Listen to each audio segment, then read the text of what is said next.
नमस्कार, आप देख रहे हैं न्यूज वन इंडिया। मैं हूं आपके साथ पूजा यादव। देश में कोरोना मरीजों की संख्या बढ़कर 33,050 हो चुकी है। कोरोना के एक्टिव केस हैं 23,651। देश में अब तक 8,324 कोरोना मरीज ठीक हुए हैं। देश में कोरोना से अब तक 1,074 लोगों की जान भी जा चुकी है।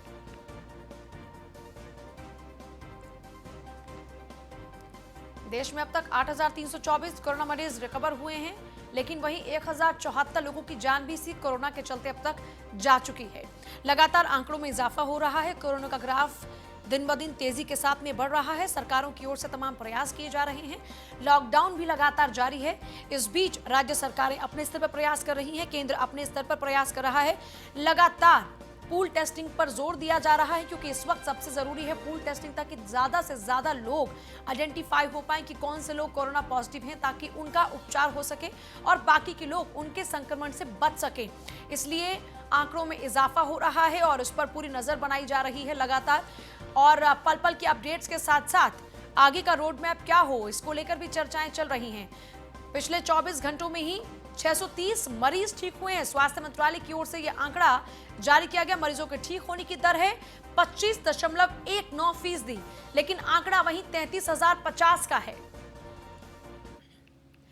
ये तो हुई देश के आंकड़ों की बात। वहीं उत्तर प्रदेश में कोरोना के एक्टिव केस हैं 1651। अब तक 513 कोरोना मरीज ठीक हो चुके हैं और कोरोना से अब तक 39 लोगों की जान उत्तर प्रदेश में ही जा चुकी है। यूपी में कोरोना वायरस की ग्रोथ रेट कम है मुकाबले बाकी राज्यों के। 1651 एक्टिव केस हैं।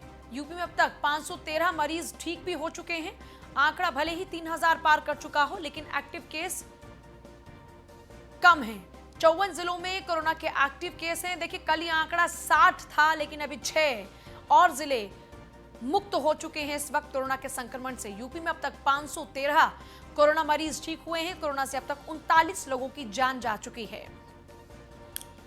और ये एक बहुत राहत की खबर इस वक्त है, यानी उत्तर प्रदेश के लिए आज का दिन अच्छा है, क्योंकि एक्टिव केस है 1651 और 513 कोरोना मरीज अब तक रिकवर हो चुके हैं।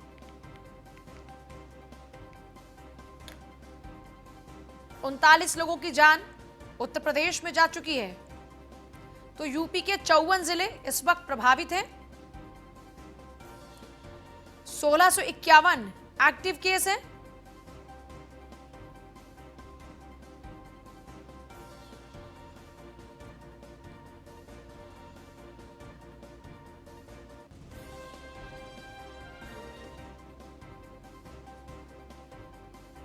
और मेरे 3 सहयोगी जुड़ रहे हैं हमारे साथ में, जिनका हम रुख करते हैं। फिरोजाबाद से सौरभ उपाध्याय हमारे साथ हैं, कानपुर से अश्विनी निगम हमारे साथ में जुड़ चुके हैं, और साथ ही साथ लखनऊ से मेरे सहयोगी एसके वाजपेयी जुड़ चुके हैं। तीनों ही हमारे साथ लगातार बने हैं। एक बार पहले शुरुआत फिरोजाबाद से कर लेते, क्योंकि इन दिनों फिरोजाबाद के अंदर तेजी के साथ में सौरभ आंकड़े आए हैं, लेकिन आज क्योंकि उत्तर प्रदेश के लिहाज से अगर देखा जाए तो थोड़ा राहत भरा दिन है। अभी फिरोजाबाद की अगर बात करते हैं तो वहां पर क्या कुछ स्थिति अभी तक बनी हुई है? देखिए पूजा, आपको बताओ, फिरोजाबाद में लगातार कोरोना के केस बढ़ रहे हैं। बिल्कुल आगरा के नजदीक है और उसी तरीके से छोटा जिला होने के साथ ही 109 केस अब तक जो जिला प्रशासन कह रहा है, 109 केस पॉजिटिव सामने आ चुके हैं। हालांकि 2-3 केस और अधिक लखनऊ की लिस्ट में है, लेकिन जो फिरोजाबाद जिला प्रशासन के हिसाब से 109 केस है। उसमें सबसे बड़ी बात यह है कि 4 कल रामगढ़ थाने के पुलिसकर्मी भी पॉजिटिव आए, जिनमें एक एसआई भी थे, और आज भी जो 4 लोग पॉजिटिव आए हैं उनमें एक पुलिसकर्मी बताए गए हैं, और एक कल कलेक्ट्रेट के भी बाबू जो है पॉजिटिव आए हैं। तो ये स्थिति भयावह लगातार होती चली जा रही है। तो जो लोग कोरोना योद्धा हैं, जो लगातार लगे हुए हैं, वो भी पॉजिटिव आ रहे हैं। उसके साथ ही इतने छोटे से जिले में इतनी बड़ी संख्या कोरोना संक्रमितों की है, तो ये कहीं ना कहीं चिंता बढ़ा देने वाली है।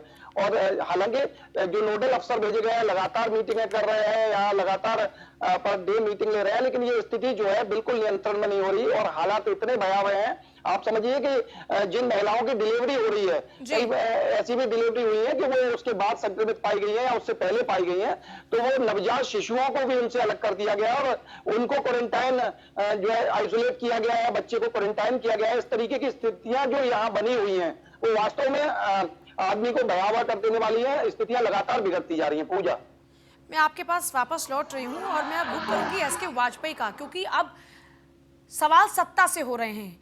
एसके, क्योंकि हमने देखा कि सरकार की ओर से अब तक बहुत ही अहम कदम उठाए गए हैं। उत्तर प्रदेश में हमने देखा, चाहे डॉक्टर्स पे कोई हमला करे या फिर पुलिस वालों पर कोई हमला करे, उसको लेकर सरकार ने एनएसए तक लगाने के आदेश दिए हैं। अब सवाल यह है कि इनको बचाया कैसे जाए, क्योंकि अब ये कहा गया कि एकमात्र तरीका है सोशल डिस्टेंसिंग, लेकिन न्यूज़ वन इंडिया के कैमरों में कई ऐसी तस्वीरें सामने आई जहां पर पुलिस वालों के बीच में ही सोशल डिस्टेंसिंग का पालन नहीं किया जा रहा। कुछ मजबूरियां हो सकती हैं, लेकिन क्या अब इस ओर सरकार ध्यान देना चाह रही है या कोई कदम इस ओर उठाने की अभी तक कोई ऐसी चर्चा लगातार चल रही है? क्योंकि अब जब कोरोना वॉरियर्स ही खतरे में आ जाएंगे तो देश कैसे बचेगा? बिल्कुल निश्चित तौर पर बड़ा सवाल जरूर है। हालांकि अगर हम उत्तर प्रदेश में देखें तो करीब 2164 से ज्यादा केस अब तक सामने आ चुके हैं। हालांकि इसमें 513 ठीक भी हो चुके हैं।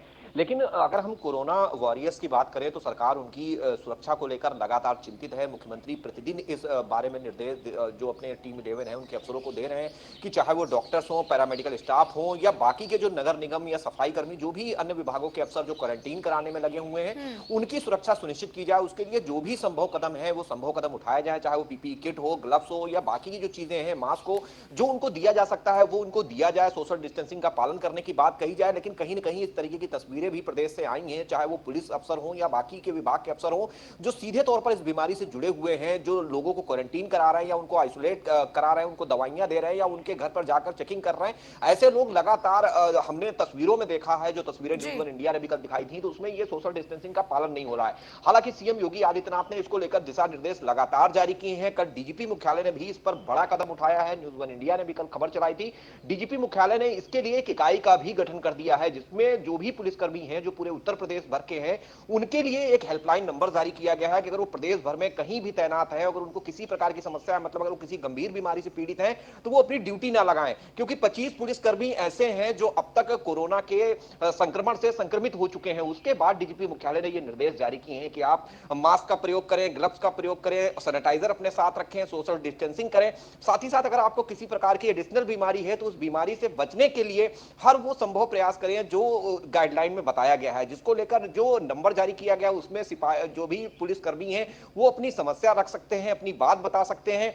अगर उनको ड्यूटी संबंधी कोई भी समस्या है तो वो मदद के लिए उस नंबर पर कॉल कर सकते हैं। तो चाहे हम डीजीपी ऑफिस की बात करें या फिर मुख्यमंत्री कार्यालय की बात करें, हर तरफ से ये कोशिश की जा रही है, अपील की जा रही है, उपाय भी किए जा रहे हैं कि किस तरीके से जो कोरोना योद्धा हैं उनको संक्रमण से बचाया जाए, जिसको लेकर लगातार कदम उठाने के प्रयास हर तरफ से की जा रहे हैं। जरूरत यही है कि आम लोगों को जागरूक होने की, चाहे वो कोरोना योद्धा हो या आम व्यक्ति हो, क्योंकि ये महामारी ऐसी है, इसमें अगर आप सावधानी या गाइडलाइन का फॉलो नहीं करते हैं तो ऐसी स्थिति में कोई भी इसकी चपेट में आ सकता है। जी अच्छा, क्योंकि चपेट में तो आ सकता है, लेकिन एसके, जो मैं जानना चाह रही हूँ, क्योंकि इस वक्त पूल टेस्टिंग बहुत इंपॉर्टेंट है। दूसरी बात ये कि पुलिस वाले भी बहुत ज़्यादा कोरोना संक्रमित निकल रहे हैं। इसके अलावा डॉक्टर्स इससे पहले ही संक्रमित निकल रहे थे।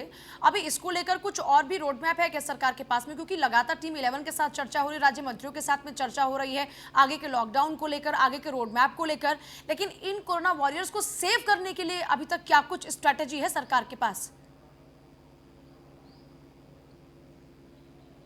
बिल्कुल निश्चित तौर पर सीएम योगी आदित्यनाथ ने बिल्कुल साफ कर दिया है कि जो भी हॉटस्पॉट इलाके में उन्हीं की ड्यूटी लगाई जाए जो अफसर पूरी तरीके से स्वस्थ हों, चाहे वो पुलिस विभाग के हों या बाकी विभागों के हों, और हर वो सावधानी बरतें, चाहे क्वारंटीन कराने की बात हो या आइसोलेशन की बात हो, जिसमें वो इस संक्रमण से बच सकें।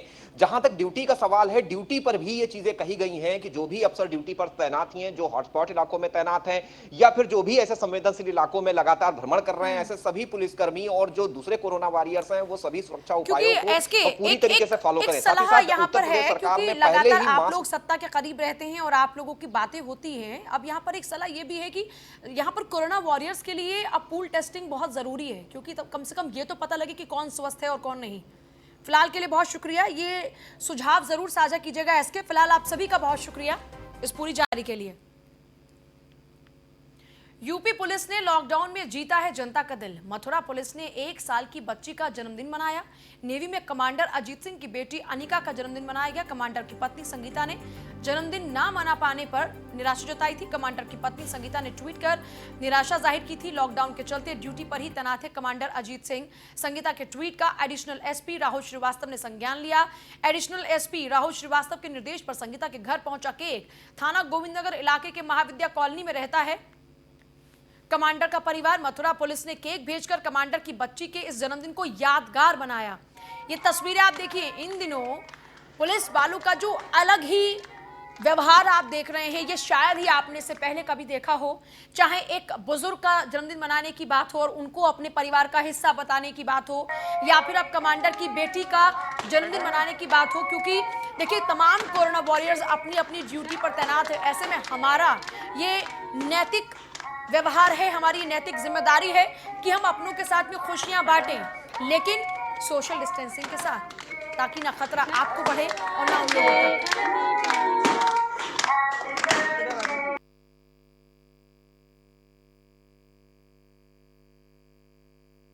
तमाम पुलिस कर्मचारी यहाँ पर मौजूद हैं और इसके साथ साथ सोशल डिस्टेंसिंग को फॉलो किया जा रहा है। इसके साथ साथ आपने तस्वीर ये भी देखी कि किस तरीके से वहां पर केक पहुंचाया गया, बलून्स हैं, ताकि क्योंकि बच्चे के चेहरे पर एक मुस्कान आए। और यूपी के डीजी जेल आनंद कुमार ने गाजियाबाद जेल का निरीक्षण किया। कोविड-19 के मद्देनजर कैदियों की सुरक्षा का जायजा लिया। फिलहाल गाजियाबाद जिला जेल में बंद हैं 3086 कैदी। डीजी जेल ने गाजियाबाद कारागार प्रशासन की व्यवस्था पर संतुष्टि भी जताई है। देखिए, इन दिनों सुप्रीम कोर्ट के ऑर्डर के तहत पहले ही कई कैदियों को रिहा किया गया है। हमारे साथ उत्तर प्रदेश के डीजी कारागार हैं, जिनसे बात करेंगे और समझेंगे कि गाजियाबाद के दौरे पर उन्होंने क्या कुछ पाया। सर, यदि जिला कारागार की बात करें तो किस तरीके की यहाँ पे कैदी जो बंद हैं और कितने कैदी यहाँ पर हैं, किस तरीके से कोविड-19 की जो प्रिकॉशन है वो मेंटेन किए जा रहे हैं? देखिए, गाजियाबाद जेल में उत्तर प्रदेश के सर्वाधिक बंदी बंद हैं। इस समय हमारे गाजियाबाद जेल में 3800 बंदी हैं और ये 3800 बंदी उसके बाद है जब 1100 लोग इंटरिम बेल पे और 66 बंदी पैरोल पे छूट चुके हैं। लिहाजा यहाँ पर ओवरक्राउडिंग का परसेंटेज हाई है।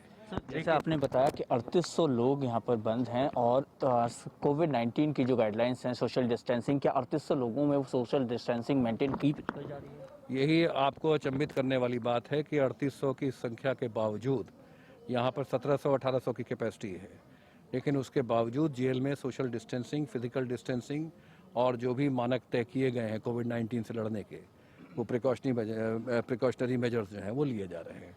और इसका कारण ये है कि यहाँ पर बंदी और जेल तंत्र में परस्पर सहयोग है। बंदी पूरी तरीके से जेल तंत्र के साथ मिल करके काम कर रहे हैं, क्योंकि उनको ये मालूम है कि इस बीमारी का कोई इलाज नहीं है, बचाव ही एकमात्र इलाज है।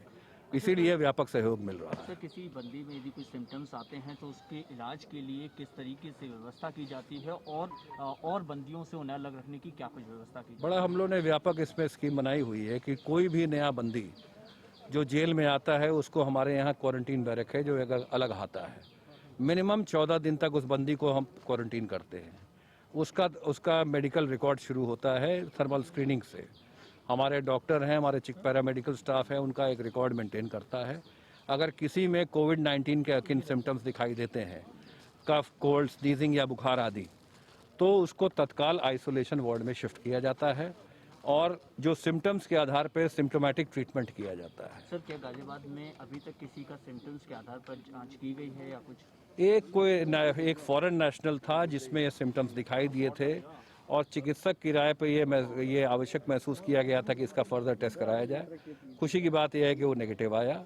इसके अतिरिक्त हमारे यहाँ जितने भी बंदी आइसोलेशन और क्वारंटीन में हैं उनमें कोई भी कोविड-19 पॉजिटिव नहीं निकला है। सर, एक लास्ट क्वेश्चन आपसे रहेंगे कि उत्तर प्रदेश में कितने अस्थायी जेल बनाए गए हैं, उसमें कितने बंदी बंद हैं और उनको मॉनिटर करने की किस तरीके से व्यवस्था की? देखिए, रफली मैं आपको बता पाऊंगा कि करीब 40 हमारे यहाँ अस्थायी जेलों में चल रही है और जो मेरी लास्ट जानकारी थी करीब 350 के करीब बंदी उसमें हैं, जिसमें फॉरेन नेशनल्स भी हैं और देसी सिटीजन्स भी हैं हमारे।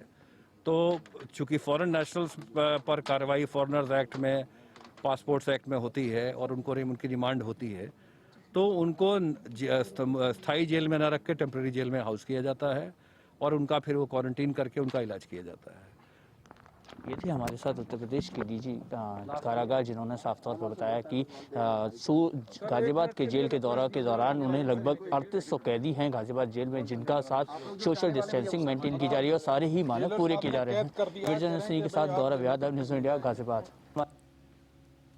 देश में कोरोना वायरस के संक्रमण के बढ़ते मामले चिंता का विषय है।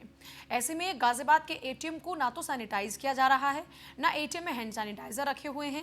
प्रतिदिन एटीएम में बड़ी संख्या में पैसे निकालने के लिए लोग आते हैं और सोचिए उनके संक्रमण के कितने ज्यादा चांसेस हैं, लेकिन उसके बावजूद भी घोर लापरवाही की जा रही है।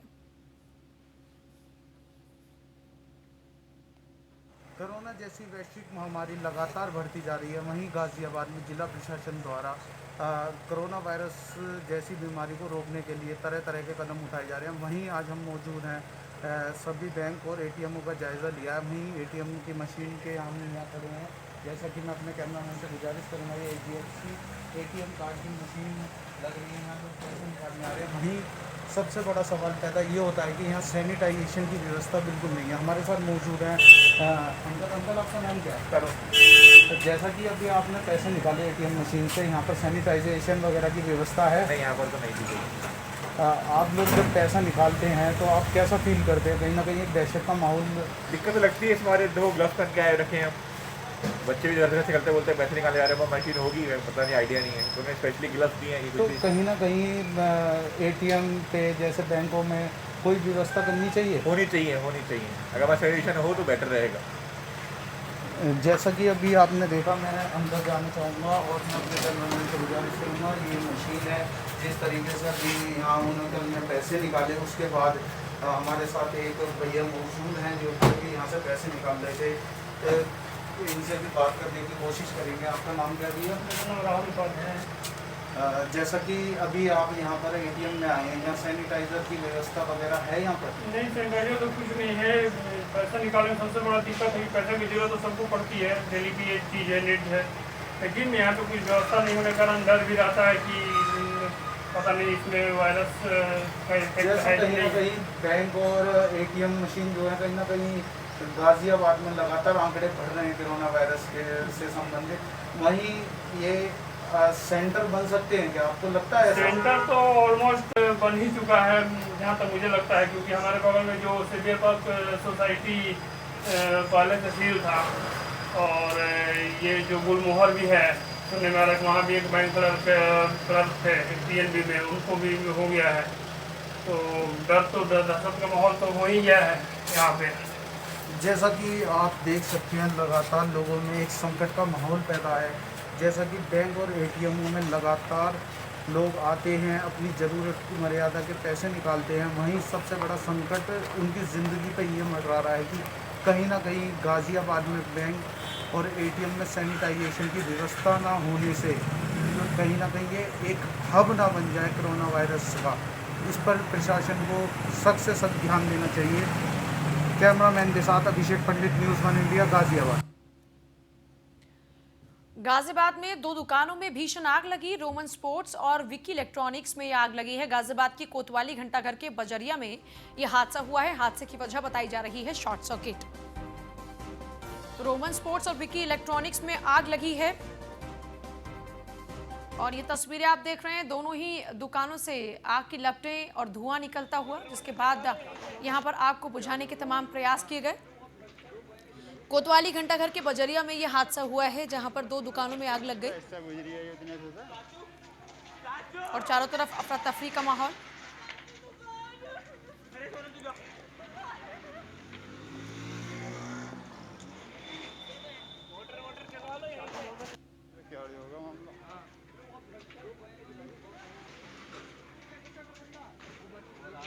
ऐसा गुजरी है इतने से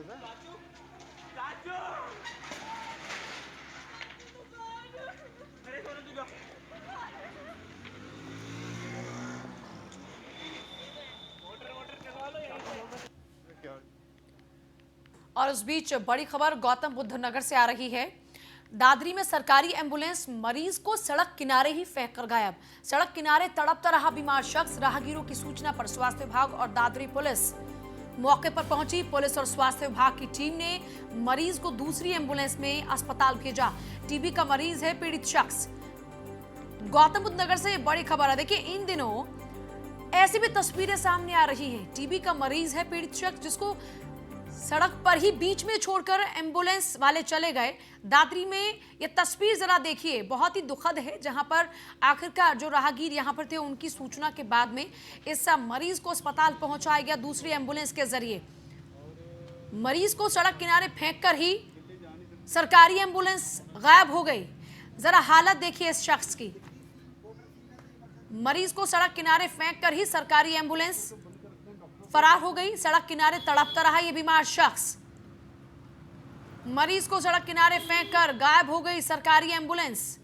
बुरी हालत में ये तड़पता रहा, लेकिन एम्बुलेंस चालक इसे यहीं छोड़कर चला गया।